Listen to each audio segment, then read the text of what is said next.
c'est celle que j'utilise et je vais te la décrire un peu, je vais te montrer un peu comment ça marche pour que tu aies déjà une première idée de cette plateforme et que tu puisses, après de ton côté, aller t'instruire là-dessus tout seul ou en allant sur Instagram et en venant me demander les vidéos que je t'enverrai avec plaisir. Donc Make, voilà, tu vois, ça c'est un scénario Make. Ça peut faire un peu peur à première vue, mais t'inquiète pas, c'est au final à peu près toujours la même chose. Là, c'est un scénario qui va juste vérifier en fait quand un client appelle et donne ses informations.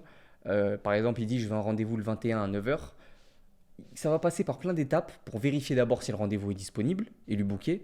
Mais si le rendez-vous n'est pas disponible, bah pour lui proposer un autre rendez-vous dans la journée. Si dans la journée on n'a pas de rendez-vous, lui proposer un autre rendez-vous dans la semaine, éviter les week-ends, tout ça.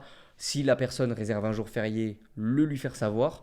Tout ça est résumé dans cette boucle qui est assez impressionnante, mais c'est pas si compliqué que ça.